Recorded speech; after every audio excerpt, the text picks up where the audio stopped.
What's going on, everybody? Welcome to the Always Hope podcast, the show that provides solutions to a better life. My name is Dr. Mario Sakas, and I'm grateful that you're joining me for another amazing episode today.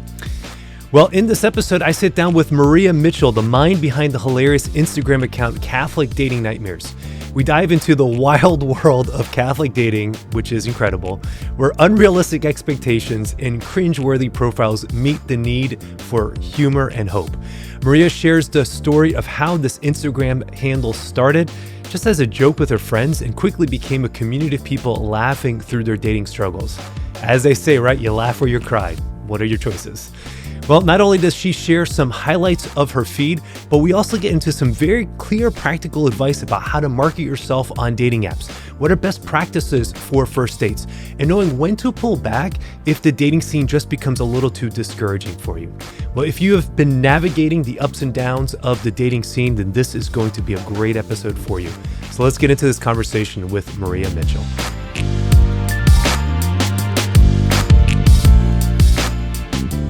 Maria Mitchell, welcome to the Always Hope podcast. How are you doing today? I'm doing well. Thanks for having me. This is great to be here. Well, I appreciate you taking time from your busy schedule to join me and my listeners on the podcast. And I'm looking forward to our conversation today, even as we've been starting and chatting even before we started recording. So I guess you have this Instagram handle called Catholic Dating Nightmares. I do. Which, as I've gone on Instagram and into this dating space, your posts would keep popping up on my feed, and I guess Instagram knows that I wanted to follow you or to know what you had to say. It's and tracking. They are hilarious.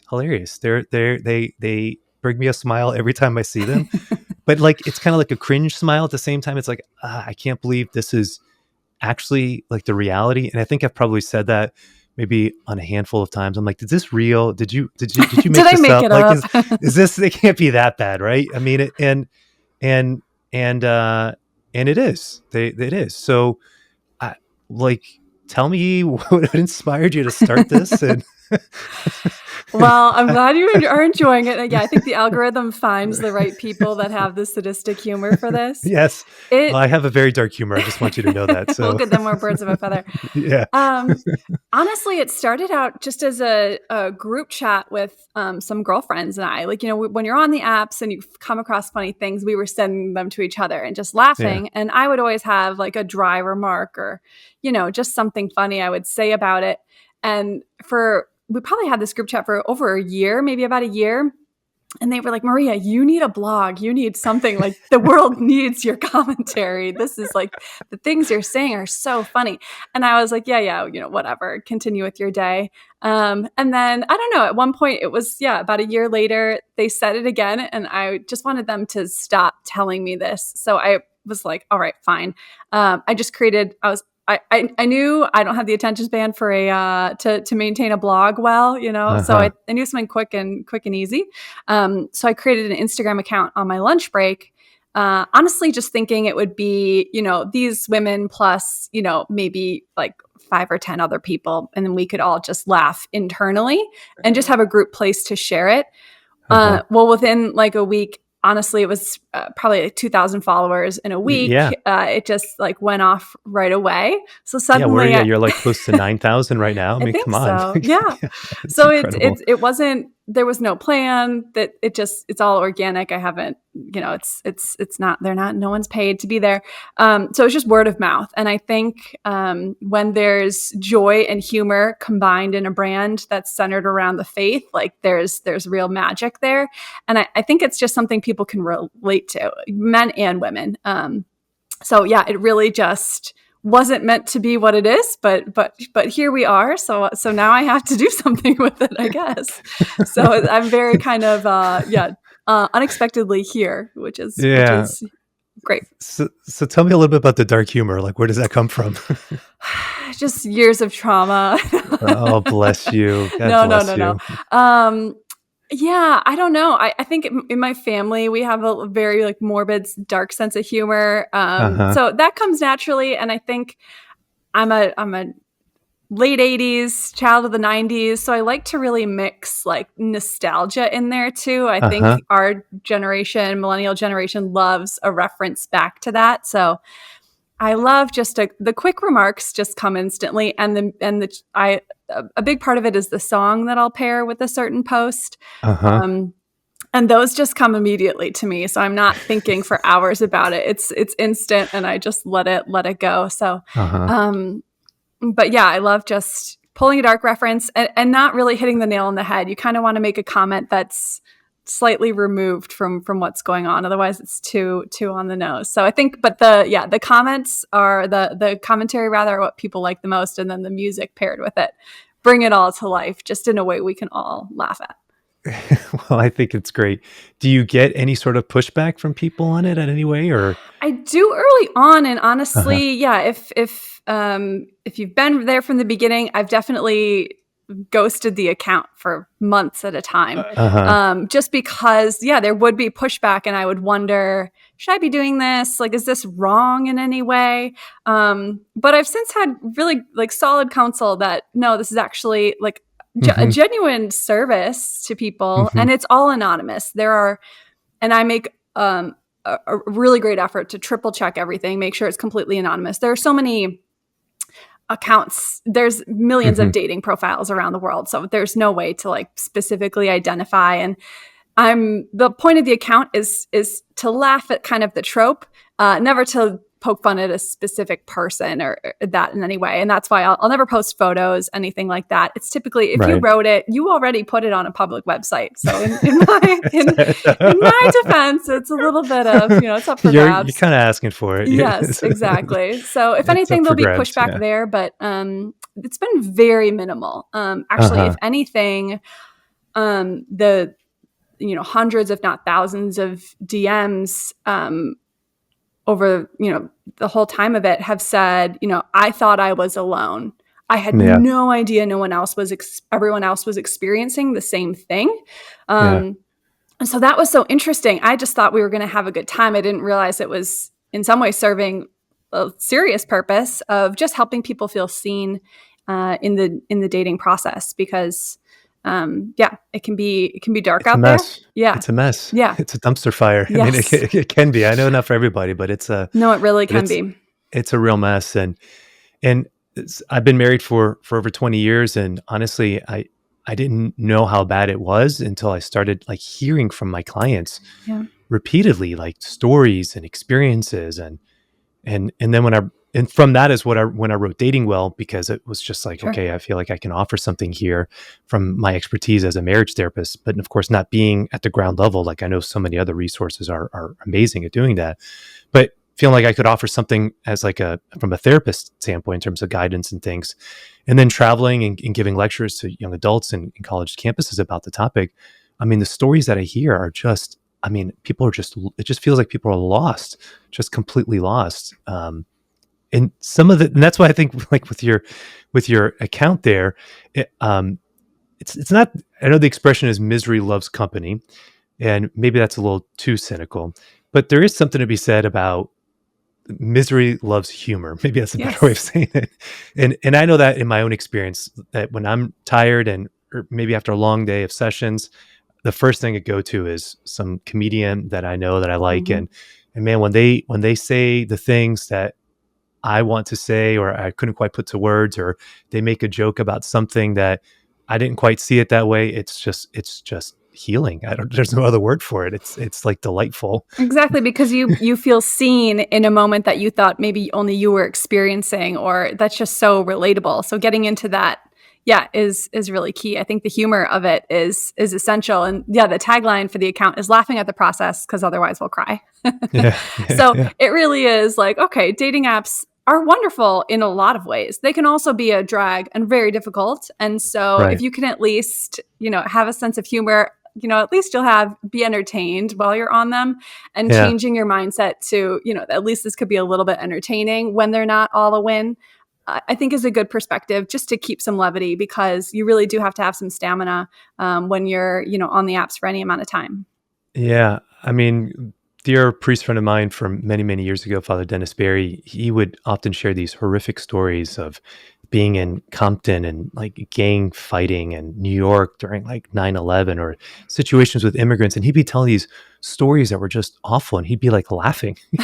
Sure. I was like, Father Dennis, like nothing that you said is funny. Like, what are you laughing at? Yes. And he said, Mario, you laugh or you cry. Yep. And he's like, and I choose to laugh. And I was like, all right, duly noted. Advice that I've tucked away and held on to for the last 20 years of my life. So, all right, well, let's maybe can we share some? Could you mind? Yes. Let's absolutely. Let's get into it a little bit. My homework. I'm ready. I want to hear some of the all stars here. So they're all good. And if you are on the Instagram account, I do recommend, if you want to be entertained for even longer, there's obviously all sorts of posts, but I have in the highlights everything I've ever posted to the stories. So if you want to go back and never have missed a second of it, it's all there for you. There's a lot of really rich things. Yeah. So let's see where to start. Okay, this one is a favorite, and hopefully we can get some inserts for you to have here. Okay, this one goes, they're describing their ideal match.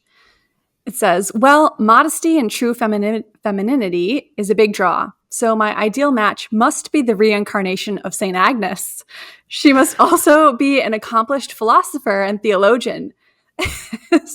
And then the comment that I put is no pressure. So, you got to be the reincarnation of St. Agnes. Like, okay, all right, that's just a little died bit as intense. like a teenager, right? Correct, Or like a young girl, like getting her eyes gouged out. No, St. Lucy. That was St. Lucy. I'm sorry. That's right. That was. Yeah, but St. Agnes was somewhere in that ballpark. Yeah, she was definitely a martyr who's in the catacombs now, I believe. Yes, so exactly. Yeah. Yeah. So no pressure there. I mean, that's very little bit intense. Okay, well, let's stop there. Hold on before we keep going in other ones, because even that just communicates a lot of even the problem. So I recently had Rachel Hoover-Canto on the show, and I've heard talking about her book, Pretty Good Catholic, but I've heard this similar complaint across kind of the board when the complaints that women seem to have with men, particularly Catholic men, is something similar to what was just articulated there, which is that there seems to be guys who all they can think about is just in this Catholic view, which again, we're grateful that everybody puts the church first, but there seems to be lacking other interests or things to round out personality, to round out conversation, or to make statements like this kind of boldly, like up front. Is that like that's a first message, or there's no tact, there's no subtlety that, and it seems like that, however we describe that, seems to be a problem, at least from the female side. Now, she shared beautifully some of the issues that men are experiencing. We'll talk about that a little later if we want, but just even on that side, it seems like that post just like captures in my imagination quite beautifully what the problem seems to be. It really does. There's an expectation, because you're looking for a Catholic spouse, for them to be just this insane level of essentially just an impossible checklist and any one of the things that might be on the checklist are in and of themselves not bad. But it's the packaging of them all together and saying, I've decided your life will be this, before you even had a conversation, and making decisions about how you'll educate your children, or, whether you'll be working or not. And those are all important conversations. And I'm not taking a stand on either way, but those are intimate conversations to decide what's right for your family and how you can serve the world around you that you come upon. So to have them packaged and told that this is what you need to be, it just doesn't come across well at all. And I think you touched on something at the very beginning there, and laughing at the process because otherwise we'll cry is certainly the tagline. But if there was a secondary one, I harp on this. It's being Catholic is not a personality. And I think it's not, it's wonderful that we've got Our Lady of Guadalupe behind me, all about it, but it's not your personality. And so you need to cultivate social skills and interests and activities that you're doing and friendships. You can't just hide behind your faith as the only thing that you're presenting about yourself. It's so boring, to be honest. Okay, well, there's the honesty right I'll get sassy on you, but it just, People will So lead tell with, me how you really I know, feel I here, know. Maria. Well, I thought, that's what you want to get into today. So Well, I I can do. be I do. brash. This can turn into a therapy session. I It's all know, I right. So, know. I think people too will lead with, like their intro, their bio will be the St. Michael prayer. Like it's like, instead of like, hi, my name's Dave and I, occasionally play flag football on the weekends and watch the game. They'll just go into this serious prayer or list out all their favorite novenas. And it's just, I don't know. I find it very off-putting. It's very strange too. You would never walk up to yeah. someone in real life and start saying Saint Michael the Archangel defend us in battle. Yeah. Yeah. It's Yeah. very aggressive. It's also dry, and it's just being too intense. Your faith is a wonderful thing. Do not hear me wrong. It's important, but you don't have to like come on so intensely with it. Would be my So maybe there's some guys recommendation. listening who feel like, well, aren't I supposed to just kind of state up front what I am or all of that? Help maybe our male listeners understand a little bit more as to why you perceive that to be off-putting, because I know you're not alone in that sentiment. For sure. I think it can come across when it's to that an extreme, and obviously we're Hmm. talking about exaggerated cases here. Obviously, yeah, yeah, yeah. But yeah, when you start out with just a prayer, especially if you're on a Catholic dating website already, we know you're Hmm. Catholic. Like that's Hmm. kind of understood. So you can kind of tone it back a little bit, tell us a little bit about yourself, and basically what you want to simulate, I think, on a good dating profile is what it would be like to meet you in person. Like, what are a couple things that might come up in those initial things? If you're saying hello to someone, how would you kind of say hello in real life? Hey, I really like your outfit, or like, oh, I like this Hmm. too, or what are you drinking? Can I get you something? When you just start stating facts and saying your faith, it comes across as not connected to the moment. Hmm. Hmm. It's definitely not smooth. So if you want to pick up the ladies, it's not a good line, and it does flabbergast me. Like it's so simple. And my account is essentially like, I'm wowed at how complicated men and women, because it's Uh-huh. not just for men. My account is Uh-huh. back and forth. Yeah, How complicated these initial stages are made when it really just needs to be, oh, you play tennis as well? I'm that's big on it. that. Would you ever want to go and hit? Like, let me know if you're Yeah, free. I think you look beautiful. Or, yeah, and then you go play tennis and you meet up, 2 days later. It's yeah. really, it's, but we take this whole zigzag path in the meantime with these examples that are on my account, Yes. which, yeah, it's an alternate way to go about it. Yeah, and not a very effective way, as No, you're indicating. no, it's not. Because that sense of being smooth and knowing how to approach a woman, how to talk to her, I mean, that's part of the skill here, is knowing how to be able to saddle up, next to her, get to know her, learn her, talk to her, share with her, get to know her. And that's a skill that even husbands struggle with. And so Yeah. I recognize that, whether it's initiating marital intimacy, at times it can be not so subtle in that regard. We're initiating conversations. But sometimes, guys, we can learn a little bit to be a little less direct, which is opposite than when we talk to our guys. Because when men are talking to men, it's punch in the arm, straight forward, like, let's go. This is what we're after. And it's learning, guys, that we need to be a little bit different in our tactics when we're talking to girls. Yeah, and a Yeah. little goes a long way. The simpler you make it, the more effective it's going to be. And I think, if we are speaking of men towards women right now, Hmm. it's as simple as also setting a time and a place, of just like, hey, I think, are you free Tuesday night at 6:30? That's the Hmm. most exciting text you can get. If you're chatting Okay. with someone on the apps and they're like, well, this is great. I'd love to take you out for a drink. What does your Tuesday night look like? That's like the directness and just boom, boom is really great. I think zooming outside of Catholic land, but just Uh-huh. in general, I think on apps, women especially are the first thing they're looking for is to feel safe, because you are agreeing to meet a stranger on the internet, and women are the weaker sex, and a lot Mm-hmm. could go wrong. So honestly, the first thing women are subliminally or not subliminally looking for on an app isn't how handsome you are or what your job is. It's, does this person look safe to me? And if they don't look safe, you're going to move on.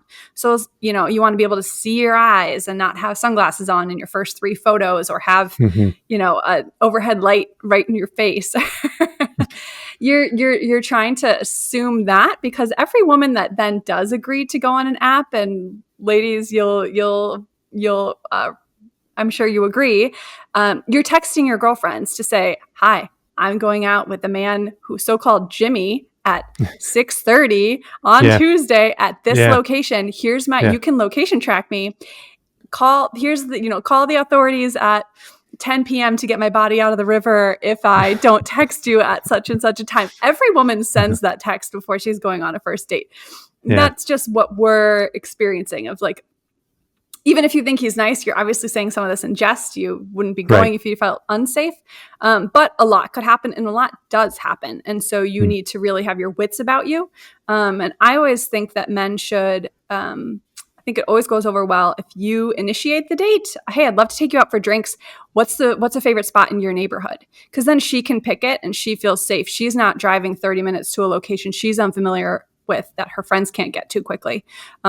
So I always think that's a really strong way to go, because it shows you're still planning it, but you're asking her kind of where she wants to go. And I think for that initial date, it's not even a date. It's 7 layers below. You are figuring out if this person will murder you. So we're not, having a romantic mini golf date. So we're beneath date. So just, it's a first meeting, and, so show some initiation, but then I think it's great when you can let her, land on that location, especially.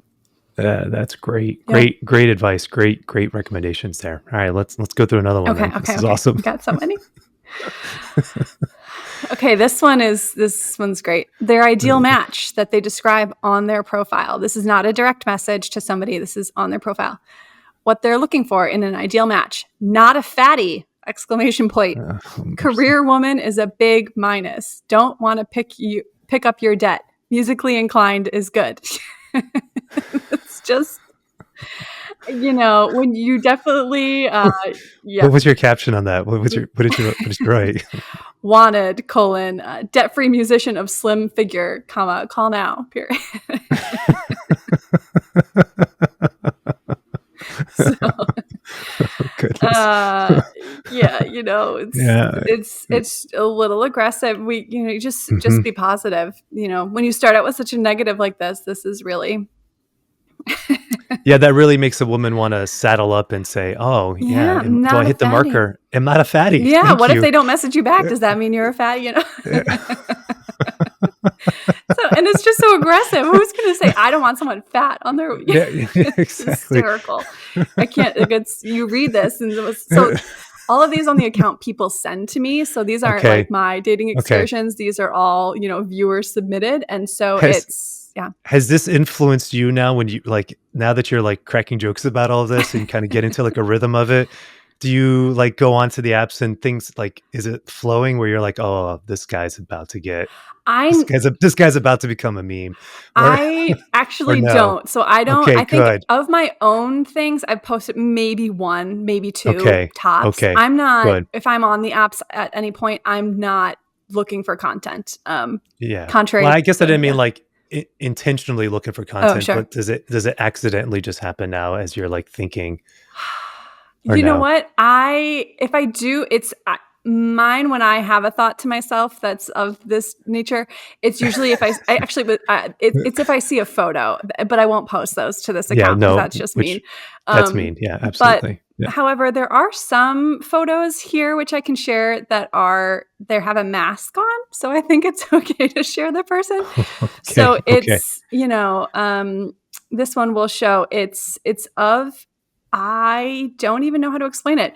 A medieval, the song, the little kid song, "Ring Around the Rosie," a pocket full of posies. Yes, the thing they wore in the Middle Ages to have the pocket full of posies in the nose. It's that.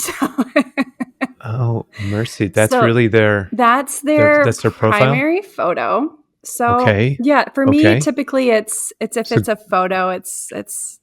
That's. So let's go back to the statement that you said earlier, which is that if the intention what women are subliminally looking for right out of the gates is to feel safe. Yes. How does a post like that make you feel? Not say, this person must be a total weirdo. If this is on your site, you can wear a costume and it can be like a Halloween costume. It could be funny. Yeah. This is odd. A similar like a cosplay could be funny or something. Correct. But correct. But not. And this is of that same nature. I'll maybe share another one. We'll insert it as well. This is just, you don't want to be dressed up as a man with a mask and a chainsaw, because that's what we're trying to determine you aren't. And you are telling me off that you will kill me.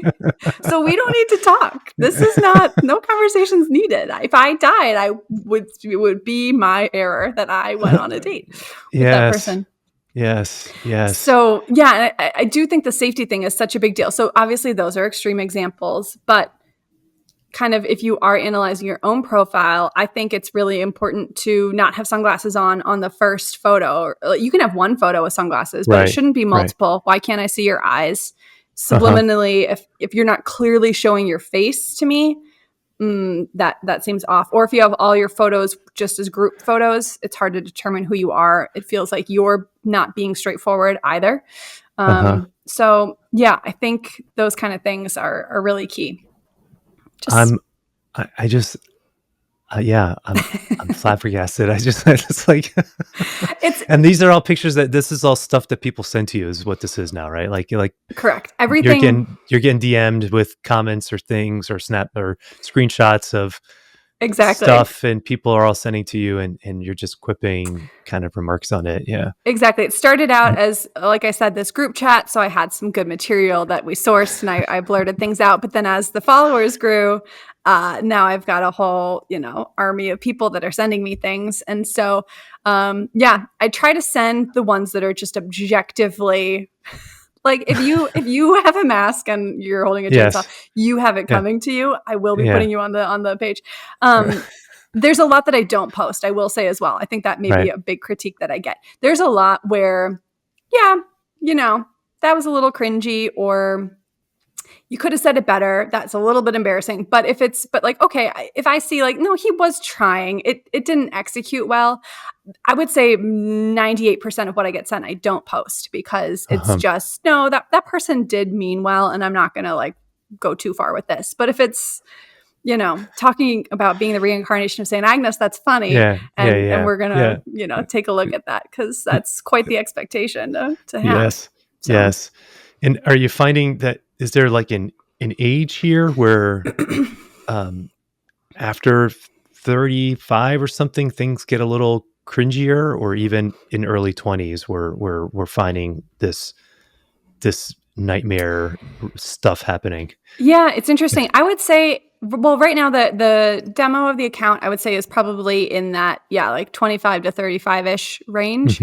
I have had, typically if it's that's kind of the main demo of what we're getting. And it's interesting to me, I'm in my mid-30s, but people in their 20s sending things, and it just I feel sad that they're not dating in real life. Oh, your 20s, come on. But the nature of the game has changed so significantly. So really everyone is on the apps. So it's coming from men are submitting me things, and women are submitting as well.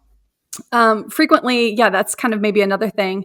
People assume the account is only about men, but oftentimes if you look at the post, it doesn't say the gender. It doesn't say one or the other, you're assuming that. So people say you should post more of what it's certainly a higher percentage of women sending me things, but I think people would be surprised. I kind of keep quiet when the people, I just think it's not for me to referee who submitted what, but it's just laugh. Do you have exactly? That's right. Do you have one of a woman? Oh, that's a good question. Let me see. I would have to remember kind of off the cuff. Let's see. I don't have one prepared for you. That's terrible. Let me see. I do have. There was one recently that was really. It was from a man, but it really went very well. I can read that to you while I look for the other one if you want. Yeah, go ahead. Honestly, It starts out not too bad. It's okay. It's not great. Honestly, I'm a catch. I may not be a doctor or have six-pack abs, but God has surely gifted me with enough attractive qualities to find a wife. I have quality pictures, quality answers, except for this one now, obviously. And that's really all there is to it. You women are impossible. You're evil, and may God work to heal your wicked hearts. Wait, hold on. I get lost there. Hold on. This was a guy. This is a guy putting this out again on, that's just his app. That's like that's his profile. That's his profile. Mm-hmm. That's his profile. Mm-hmm. Okay. So you women are evil. So that's a great way to start something. You're evil, and may God work to heal your wicked hearts. Message me. Exactly. Let's start. Hey, this guy looks like a real winner. Well, let's start a conversation. I can't wait. Can't wait. So how did you guys meet? Well, you really reeled me in, telling me I was evil. She wasn't a fatty, and and she didn't hate herself as much as other women do. So it was really great. It was meant to be. Exactly. That's just how it should be. Meant to be. I'm trying to look for a woman for you. So okay, here's one from a woman. It says, "What's the last completely new experience you tried?" She was writing this to a guy. Never mind, your gums are too big on the new picture. Oh my gosh. Okay, that might be being a little too picky. And if you thought that, why would you say that to somebody? Why would you say it? Again, what if you wouldn't say it in real life? Like, reel it back. Would you? No, you wouldn't, right? No, I mean, you would never. You would. You would think it might be a Seinfeld episode. Not, right? Yeah, you might come back home and have a George Costanza. Yeah. You know, she was a high talker. No, her gums were too high of gums. But I actually remember an old Full House episode that had something like that, and it was like Bob Saget's character went on a date with a girl, and he comes back and he's processing with Joey and Jesse. The other Jesse, thank you. My mind slipped there. And he was like talking about her ears or something. And both of them looked at him and were like, "You're crazy. Like, stop being super picky." Yeah. And so there would be a frame of reference to kind of hold something like that being too picky. But to just say it to the person directly, yeah. I mean, and that's where, come on. Where's courtesy? I mean, yeah, right? And that's just cruel. And people will say like, "No thanks, you're too fat for me," or "No thanks, like you're too old," or just things that you use your inside voice. It's not necessary to convey those things. So it just is a lack of social skills, which I think is kind of like a huge overall problem happening here. Is like there's this, especially within Christian or Catholic dating, there's a lack of social skills that's playing out. And that even comes from, how you present yourself on your profile to then the conversations that you're having or just feel off and just don't feel normal. They don't feel fluid or smooth, as you said earlier. No. But let's say, okay, I'm just trying to always like think this through a little bit, right? Let's say you do go on a date with somebody and they do have some feature that you don't really like. Maybe they have a piercing in a place where you're like, I'm really not into piercings on the eyebrow or something. I don't know. I'm making this up, right? Sure. You don't say that obviously right out of the gate. You're not gonna be like, oh, you got a piercing. Now we're done here. You play along, have a nice date, do the whole thing. But you would be thinking about it and wondering like, I'm not really into that or whatever. But then if the date does go well, how would you handle that? Because you're really not into whatever that is, or maybe the gums are too big and it is bothering you and you are thinking it, but you're like, can I get past it? I'm not really sure. I don't know. Like, so what's a more tactful way? I'm always thinking of like, what's a more tactful way of being able to do something like that? Yeah, that's a great question. Well, I think honestly, any kind of criticism of another person, whether it's about their appearance or, maybe a personality trait, maybe they're a gamer and you're not into that. Right. I think if there is an initial connection, you earn the right to say that later on by building up a relationship first. But you can't just come in guns blazing correcting someone. No, that's just not a good approach. So I think if there was something where you were concerned about them or forward, you could have a conversation with them about it and be like, how important is this to you? And but it has to be earned and it can't be every little thing. You can't, you really do. You have to accept people for who they are. Most of the time they won't change. And you know more about that than I do. Yeah, well, So I do. This yeah. is absolutely true. This is absolutely true. And this is why, like, thinking about dating as part of an act of discernment where you're trying to figure Yes. out, like, what are we doing here? And is this going to work or not? And people do have, of course, lists of things and that they're attracted to and things that you're not attracted to. And of course, that list will always get massaged in the context of the real person before you. You can't live in a fantasy or some ideal of St. Agnes coming down or whatever. It's not going to happen. You're It's going to not be going to waiting happen, a long right? time. It's just not going to happen. And so you always are discerning the person who's directly in front of you. But there might be, and I think there might be some things that you're just not. But then maybe you just don't even go on a date with them. I guess that's if it's truly a deal breaker and you can't stand it, then move on.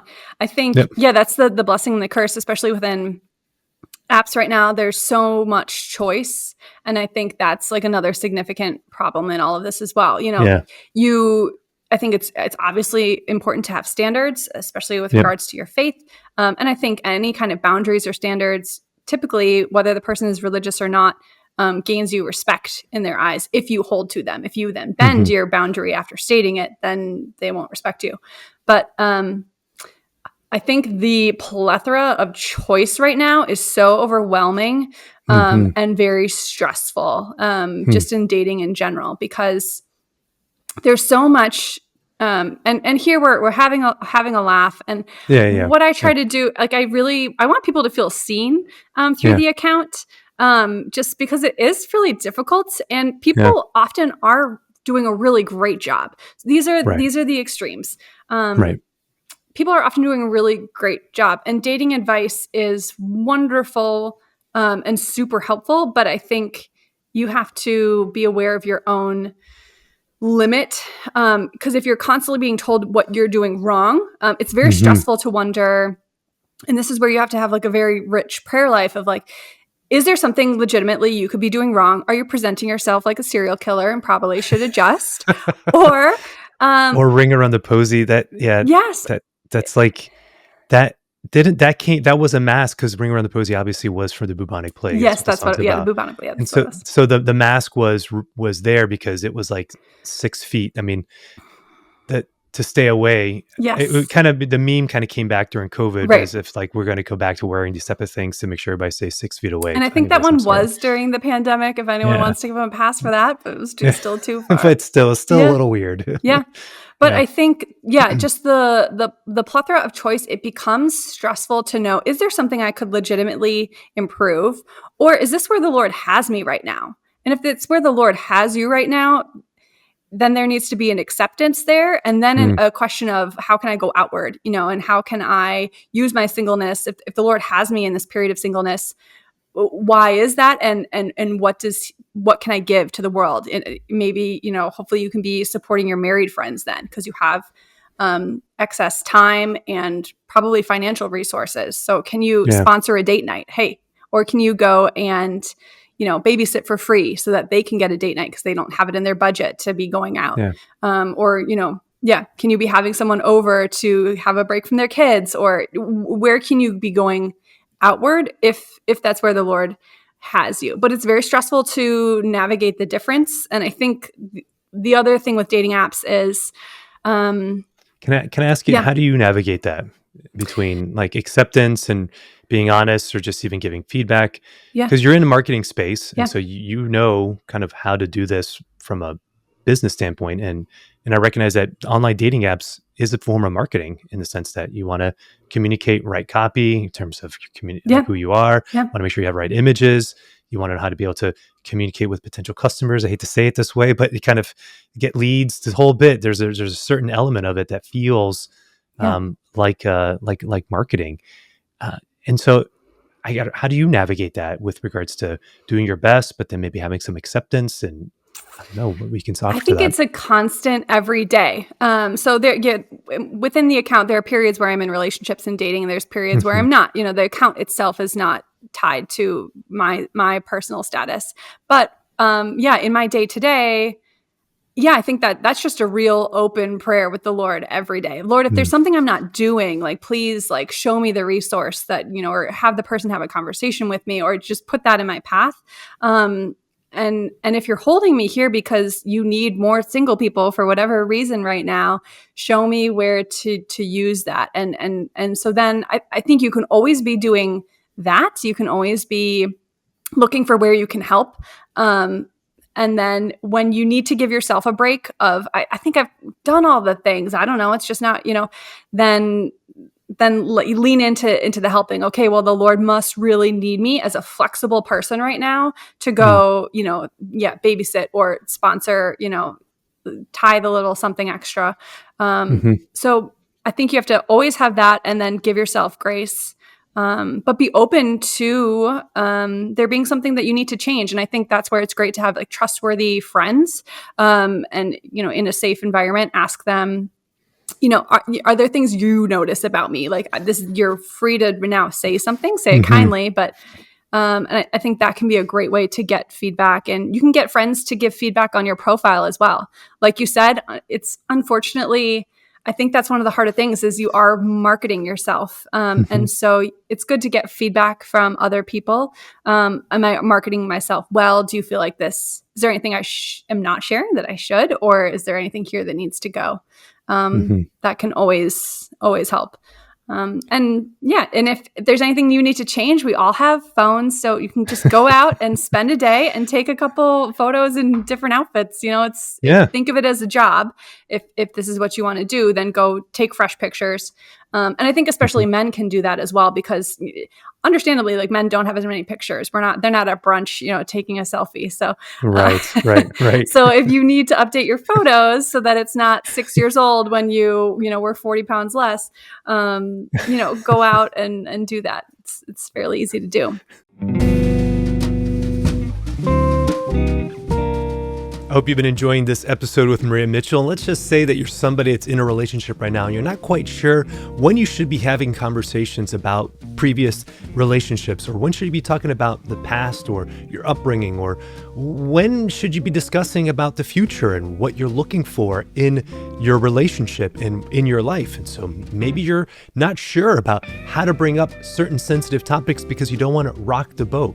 Well, if you are anywhere in that camp, then you're going to want to check out Dating Well. It's my program that takes you by the hand and guides you through all the ins and outs of the dating relationship, starting with friendship and first dates and how to be able to navigate these things that we are just talking about. When to bring up what? Is arguing too much? All the things that you want to know about dating and how to be able to do it successfully, we're going to answer all those questions on Dating Well. So head on over to drmariosacasa.com and check out Dating Well. It's going to help you dramatically improve your confidence when it comes to dating. So what would work for a guy for pictures? Yeah, that's a good Shirtless question. with a cat? Is that what we're going for? For sure. No. Shirtless with a cat, maybe like laying on the couch, No, I think you want to show, like good style. Hopefully you've been you're put together.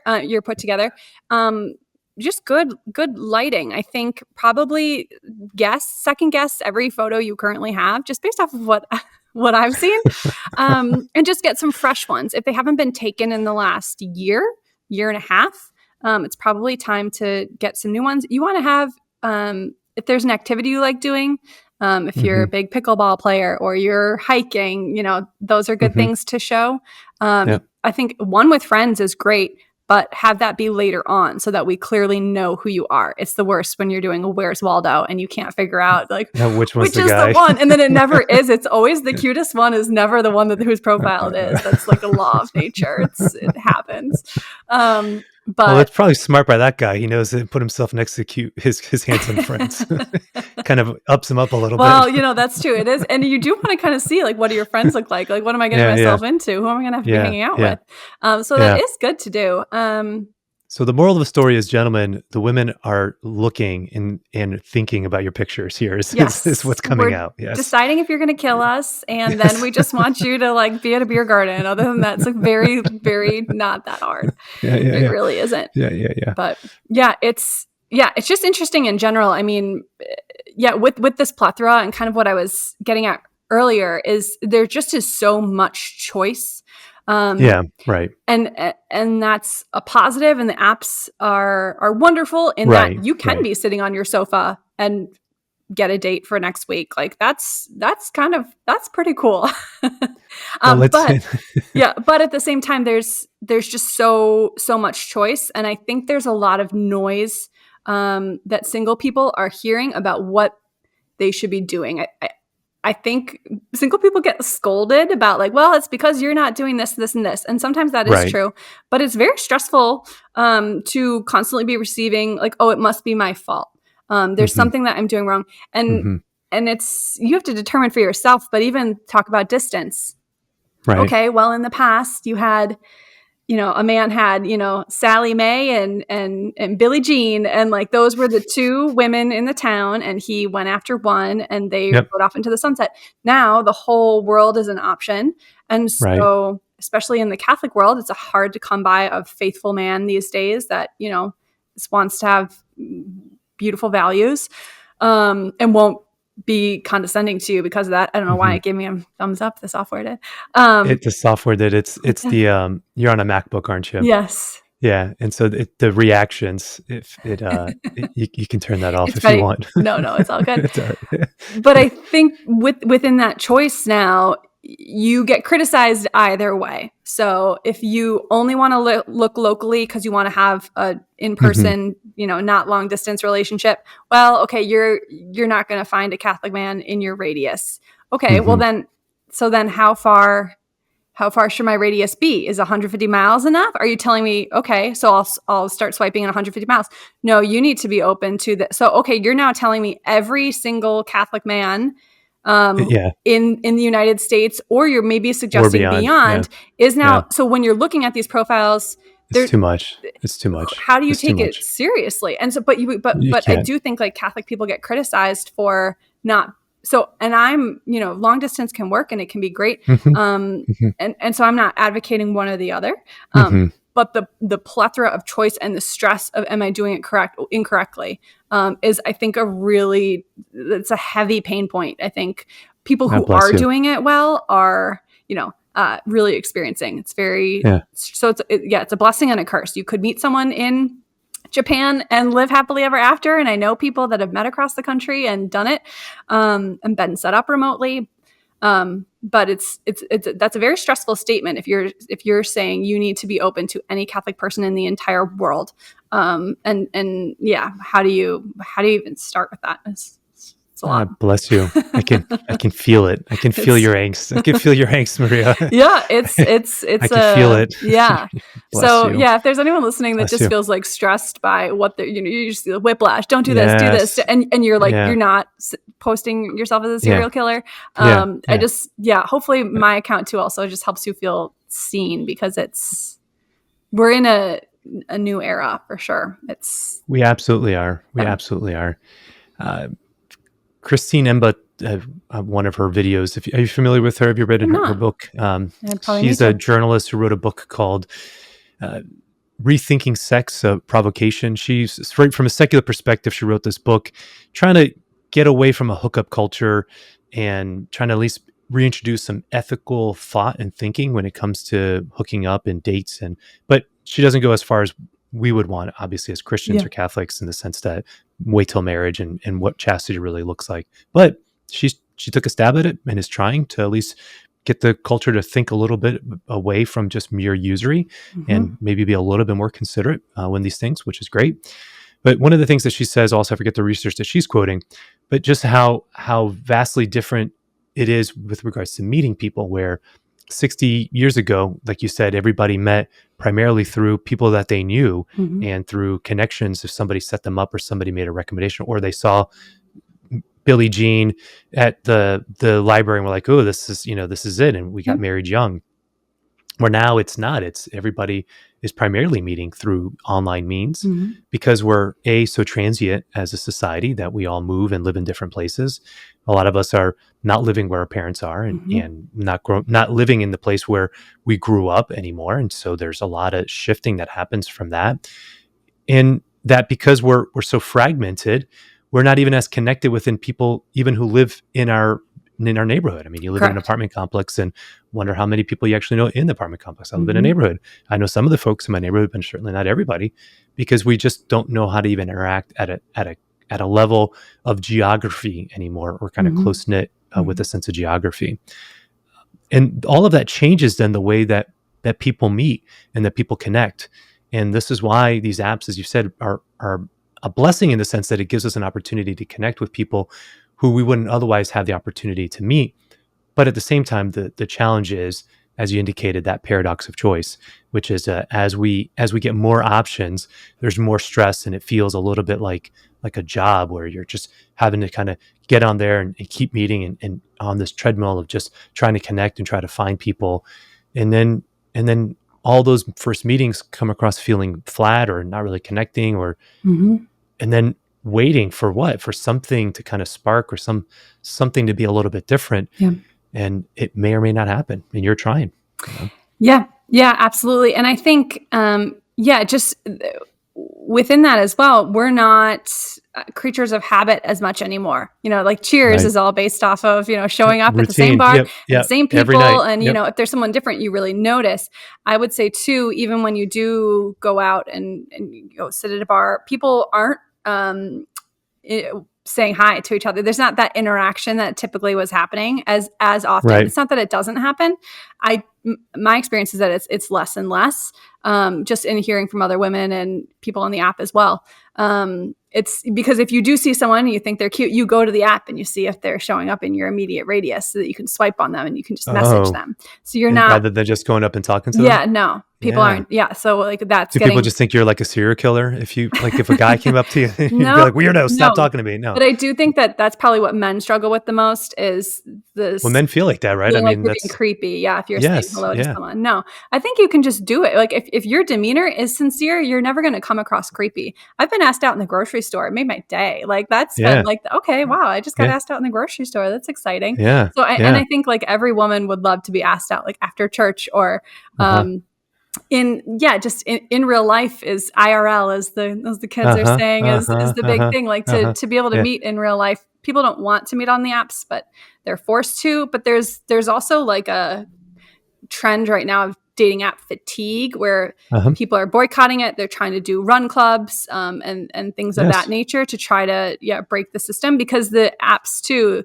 you're also fighting against an algorithm that may or may not be showing you people that are suitable to you because they want your money. So, gosh, it's that's an incredible point. Yeah. I mean, that's a huge thing, especially when you get like onto those, more secular apps as well. So if you're in a run club with somebody and you see somebody who you're attracted to, should you go to them and say, "Are you the reincarnation of Saint Agnes?" I think that's a great, is that a great pickup line? Really, really simple. Excuse me. Are you fatty? Because I just need to know. Like, that's the right way to do it. I have a good friend of mine actually has been dating a guy from a year that she met in a run club, and I think that kind of situation, it's nice because it's a great low stakes situation where you're doing the activity anyhow, and then you might see each other for 2 or 3 weeks in a row before someone reaches out or tries to run with you or, breaks the ice. So I think, when you can find things to be creatures of habitat, like that increases the chance that you could overlap with someone. But beyond just young adult groups, what's your take on like singles groups and young adult groups? This is the other handle that you're working on, right? Right. There are certainly some that are executed really, really well. Sometimes I think the common experience can be they are Catholic dating nightmares in real life. So you're just going to a situation like that. I think if you enjoy what's being offered, if it's a theology on tap and you're excited about the speaker, you should go to things in general that you're very sincerely interested in. If you're only going things to meet someone, I think you'll always be disappointed. So the more you can just invest yourself in activities that bring you alive and also that are making you holier, like, okay, like how's your health? Like, should you be going to the gym more consistently? I think that's an important thing. Are there activities? Is there a sport that you're in? Is there, like a kickball league you can join?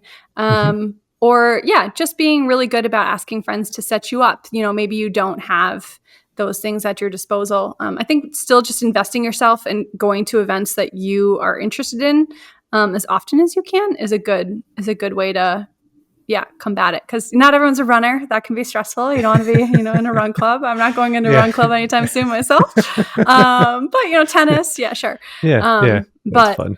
Yeah, I think the other thing I wanted to bring up too, just like culturally, it's really interesting. And I don't know, are you familiar with Esther Perel at all? I just Uh-huh. think Yep, she's absolutely. wonderful. I do too. Um, Yeah. Of yeah, course, with caveats, as I would with of any course. secular psychologist, recognize what you get.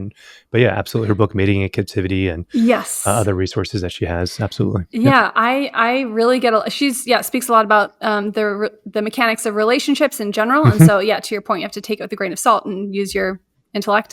Um, Yeah, to filter, but it's good. Yep. yeah, but the one of the biggest points that she's making of like this moment in history is we've never been here before. Like Right. men and women, I'm not saying this is a good thing, but practically speaking, men and women don't need each other anymore in today's society. It used to be That's like correct. the men had to go and hunt to go get food, and the women had to take care of what food and resources were available to Mhm. prep so that when he came home after a long day, like it was pure survival of like, okay, I'll work the Mhm. fields so that we get through Yep. winter. Yep. We Yep. needed each other, and if you needed more kids to work the farm, then you got Yeah. married, and it was Yeah. so. But we don't need each other. And I'm not. I have a job myself. I'm not saying women shouldn't work.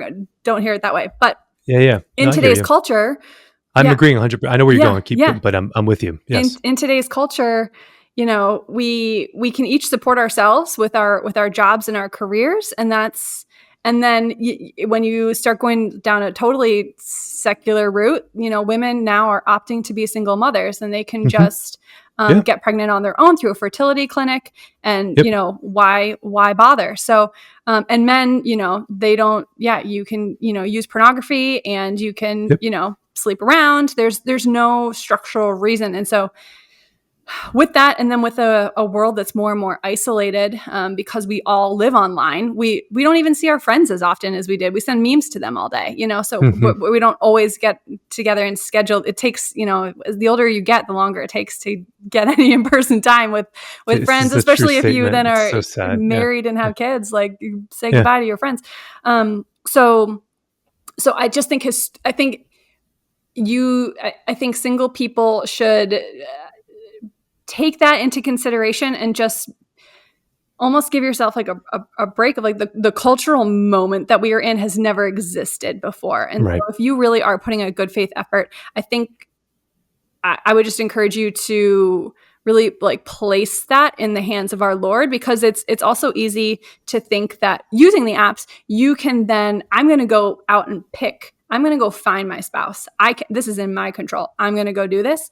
And while it's good to be doing things actively as much as you can, you do have to have a sense of openness. Of any kind of spouse would be a gift from the Lord, and that's not Mhm. something that you can provide for yourself. The Lord will Mhm. provide that to you, if it's the path that He has for you, and that's certainly not promised, unfortunately, Yeah. or fortunately, it just depends. But um, yeah, just having that openness in the process of being aware of the culture, giving yourself a little bit of an exhale because of the cultural moment has never Yep. existed before.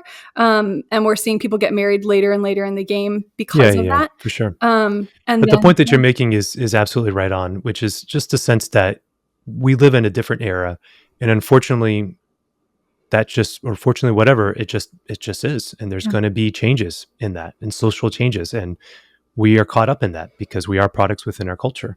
And so this a lot of single people outnumber married people in America for the first time in American history. And that's because of everything you just articulated. We don't have a practical concrete reason to encourage people to get married. I mean, Brad Wilcox, if you've read his book Get Married, does a wonderful job from a sociological research to be able to articulate why married life is still good for us. That's great. But it's a hard sell when you're saying, as you indicated, we're not hunters and gatherers anymore. Mm. Guys don't have to go out and hunt and kill the deer and bring it back, and women would process the meat and take care of the kids. And there isn't the society has completely obliterated the need for the sexual difference. Mhm. And because that has become obliterated and we've all become these individuals, well, then that changes the whole game when it comes to pursuing a relationship. And then even so then for folks who desire marriage and see it as the church envisions it, it's a much smaller pool because most folks aren't seeing it that way or even care to see it that way because of everything that you've articulated. Mhm.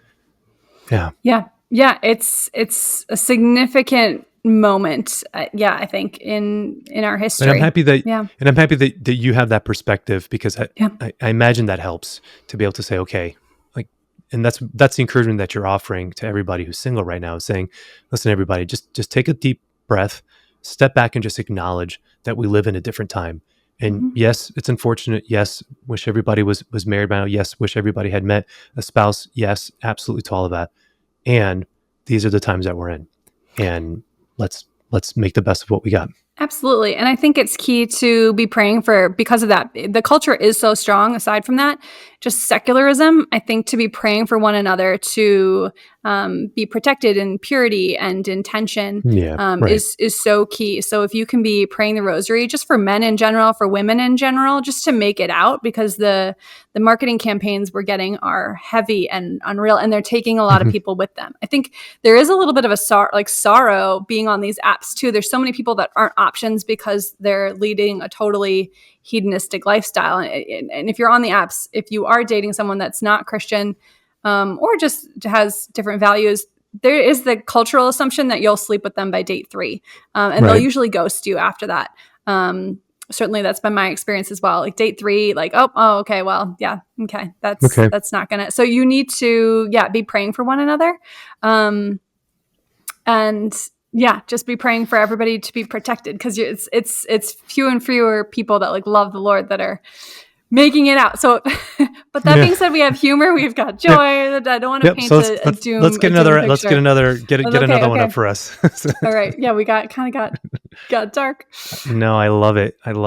I think, joy and humor in the process. I think within Catholic content, I think joy and humor sometimes aren't there. It's more serious. And when there is joy and humor, it's refreshing, because our faith should be joyful, should be. Amen to that. Good one. This one. Okay. This is a good one. This is really entertaining to me. This is a message that a man sent a woman. How are you? It's great to meet you. As soon as I saw your profile picture, I thought you were beautiful. Okay. We're doing great so far. That's awesome. Great. Yeah. It's a great start.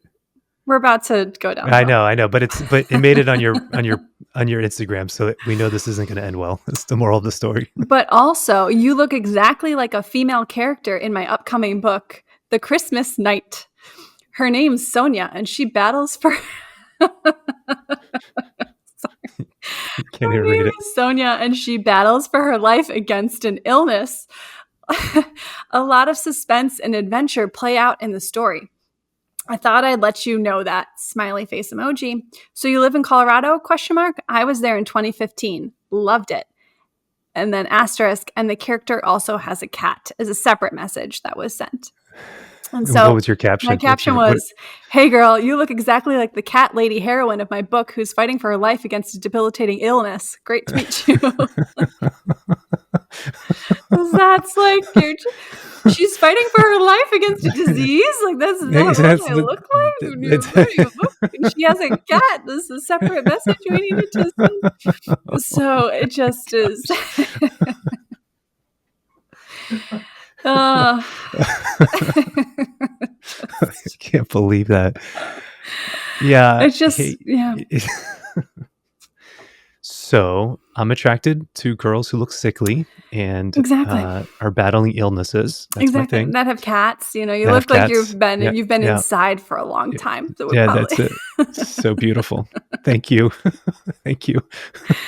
It just is. So do people just send you these without any context, or they're just like occasionally there'll be context. Sometimes. And you just read them and you're like, I can't believe, like, wow. If it's there's, and I do have some people that are like my tried and true who I know will always send me a good one. So I've got them like starred. Ooh, they sent me a new one.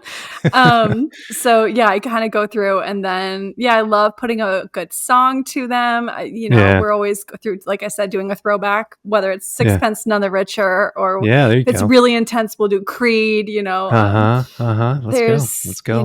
It depends on the status. You had a Notorious B.I.G. one. I forgot which one that one was. Oh yeah, it said I like that it. I like it when you call me Big Papa.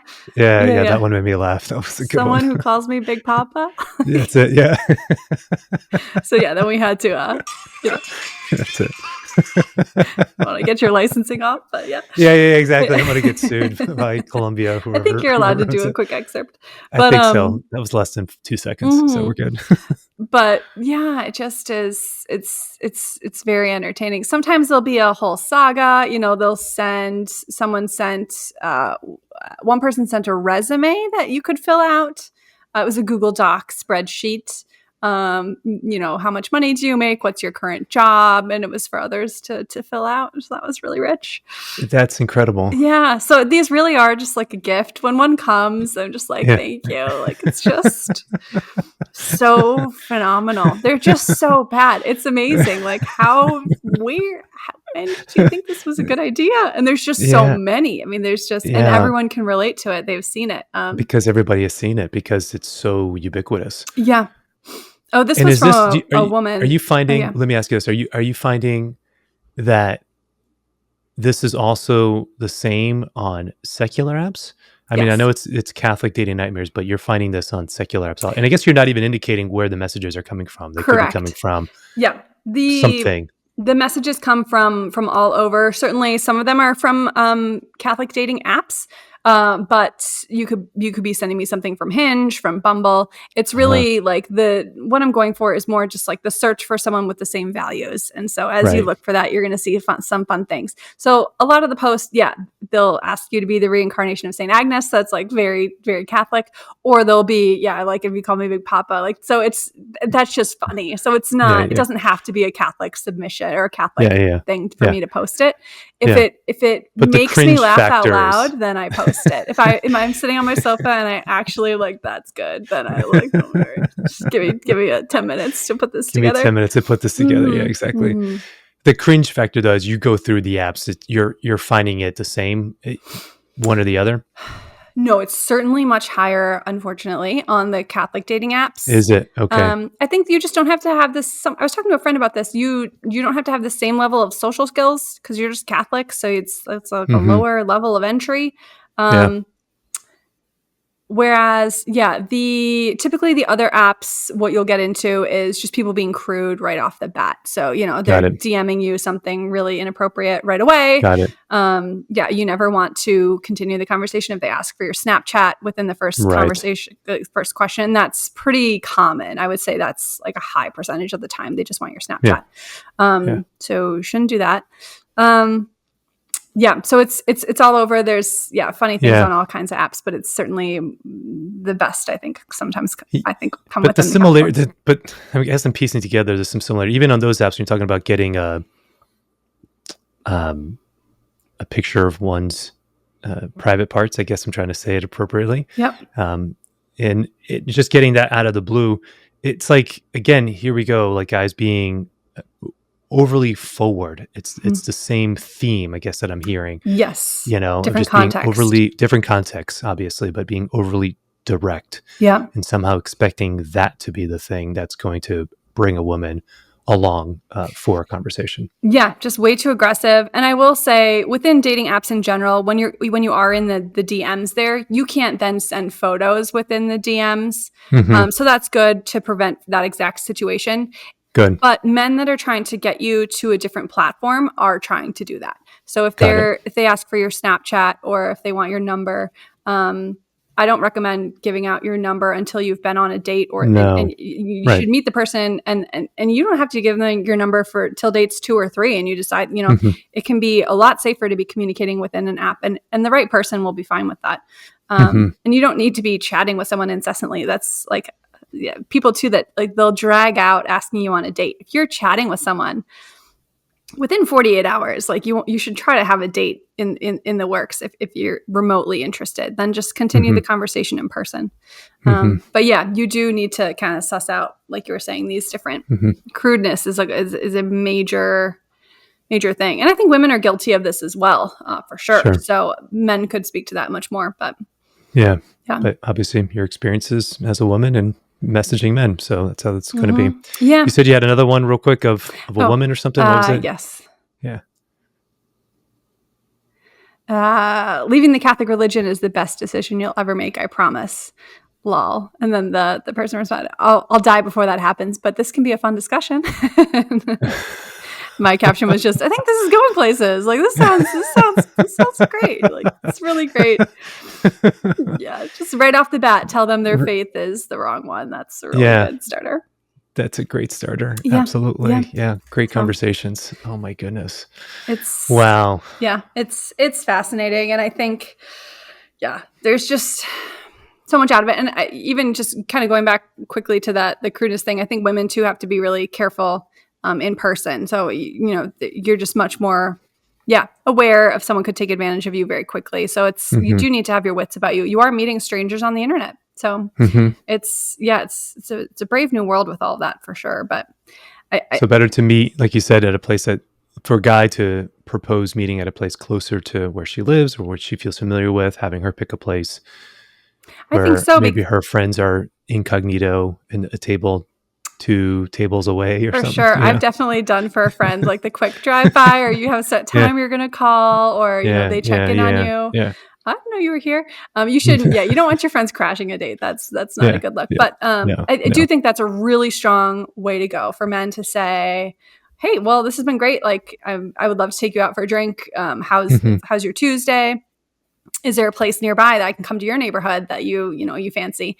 That, like I said, is the man is planning the date, which women do want. I know it's controversial these days, but like women do want like a man to show some like gumption and plan it and be direct. But then, putting it in her turf where she can be somewhere she feels safe. I think it's a good move. It's a good little secret sauce move. I think it'll get you a lot of points for sure. That's good. Then all right, guys, pay attention. Pay attention. All my male listeners, take notes.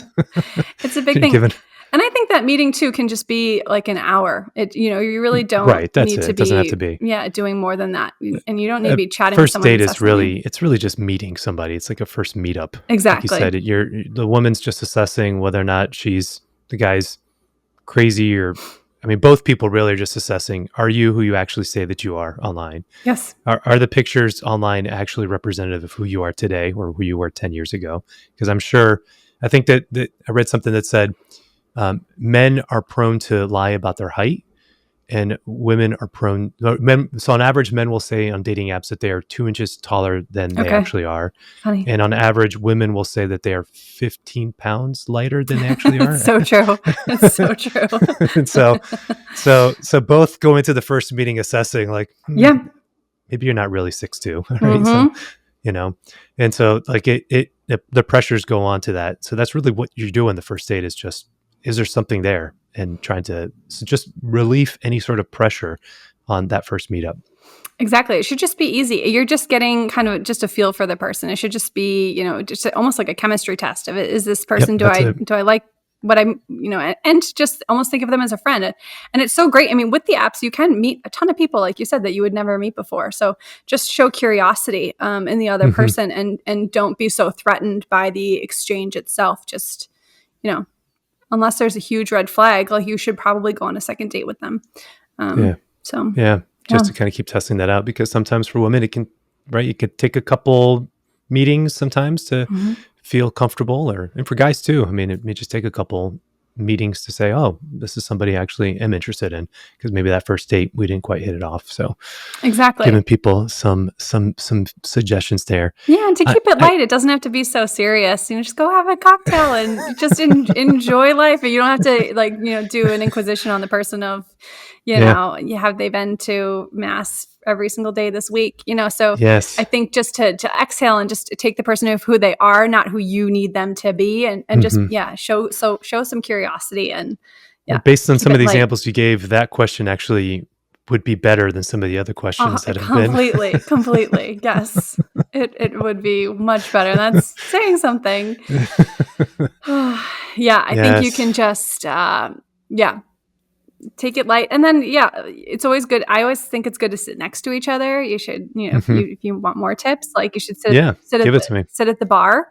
And so you can be sitting side by side. That just, I think, like, whatever the Why side. is that better than sitting at a table across from each other? Why do you propose There's that? definitely stats on this. It becomes Okay. more of an interview, and there's this formality. And if you sit Uh-huh. next to each other, there's time. It's odd to sit across from someone and look them directly in the eye when you've just met them, and have that be locked for an Right. hour. Right. Whereas if you're sitting side by side at the bar, you can comment, you can kind of talk to the side, and then you can. Yeah. It's actually, and two, if the date's going well, it's a great opportunity for them to put your hand on your knee, or just like a little bit of like breaking that touch Mm-hmm. barrier. I think Mm-hmm. it just creates a lighter environment. And anybody likes sitting at the bar and having a drink. So it just makes everything a little bit more low stakes. You don't feel like you're being interviewed, which it's easy for that first date to fall into interview category. But I think if you can just Mm-hmm. show more curiosity, that's the better way to go. In some circumstances, it is, as you indicated, like here's the Google spreadsheet that you're supposed to fill out before Completely. you come in. And so do you, I just always think of this. So it's like, so let's think this through. What do? You print that out and you bring it with you to the first date. It's like, like let's review your answers. I think if some people could, they would. They would be like, question number 8. This is what how do you said. feel about Vatican II? Yeah, like all sorts of things. So you always just what it is. get into something really intense. Okay, so let's find our common ground. Any other quick suggestions that you're offering? I mean, I think those are great in terms of sitting next to each other to help kind of make it easy. I would say, I mean, the last thing, and I've not come up with this recently. I've stumbled upon this recently. I've been going through, actually I have it here, Transformation in Christ. If you are single and you are not reading this book, then you need to. And it's great because you can kind of do roulette. I love when a thick book is like this. I like if it's just more, you can pull up a chapter or a sentence and read it. But yeah, there's 2 sections. I'm not familiar with that book. What is it? You're not. I'm a bad Catholic all of a sudden. You are. Dietrich von Hildebrand. It's a classic. Yeah. But it's great. It's got a section on holy patience, which I think is really good if you are single to read Holy Patience. One of the key points that struck me lately, I'm still going through it, is that patience requires a consistency. So you are impatient if you do not have a consistent life. And so I think even just like maybe the right person hasn't come along, you like, where can you be more consistent in your life across the board, and start there and try to be a consistent person, because that's, according to Dietrich von Hildebrand, is in tandem there. It's completely yoked to patience. And certainly if you want to be married and you're not, that requires patience. And then the other is, there's another section I would point to, because there's so many, confidence in God. And I think that is, whether it's, Matthew 6 something, seek first the kingdom of God and all these things will be given to you beside. So just pursue the Lord with everything you've got. You've got nothing else to be doing, so just really give him your whole heart, and be really making sure, like, are you on top of your prayer life, and is your prayer life consistent? How can those kind of two be working together? And then just trusting that if it's for you, he will present it to you. He's not here to like hide a gift that you were secretly supposed to figure out and you didn't. Right. And I think just asking the Lord to, if there is maybe like something that you should be doing that you're not, to him just to be gentle and put it in your way so that you can know, because you might not know, or to put the person in your way if you're doing everything you can. So I think those can be, just helpful things, because it's easy to fall into the mindset that you need to manufacture your future. And that's not true. And because the apps make it very easy to get yourself a date for the weekend, that you need to like keep a posture of hands open of just, I'm not manufacturing my future. The Lord provides. I can be using these apps. It's a very fine line. It's just like an internal disposition to check yourself, every day. It's just like a very simple nuance, but I think that's really key. Yeah, that we're not always in control of everything, but it's good to recognize that we are in control of the things we can. It's like the serenity prayer, as you're speaking about. Yeah, a holy patience, consistency, allowing that to be a space where God can genuinely transform us and to use. And he does. He uses all things for our good, and even some of those unanswered prayers, or that he's not just setting us up to disappoint us, but that he is guiding us and shaping us in some form or fashion. For sure. And it is a show about hope. And so Yeah. that's the theme that we love to talk about. So I appreciate you bringing it up here. Yeah, absolutely. Well, Maria, this has been a delightful interview. Thank you so much for making me laugh and sharing with me some of the absurd things that you have encountered that you're posting on your Instagram. I will have a link to it, but if there's anything else that you want to share or promote, or people want to get a hold of you, if people have their own dating nightmares that they want to share with you, how would be the best way of being able to if get a hold of you you? have a nightmare or you just want to be, there's so many married people that follow the account too. They just want to stay in touch with what's going on. You yourself are married. So just Catholic Dating Nightmares, follow it if you want, tell people about it. If you have some good ones, send them to me. You just DM them to me, or you can request to DM and I'll accept it.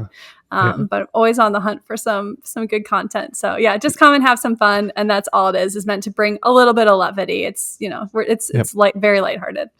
That's exactly right. Just meant to just give people space to laugh a little bit, have a little fun, and just relax. Exactly. Because it's okay. So final question, Maria, I ask all my first time guests, what gives you hope? Oh goodness. What gives me hope? That's a great question.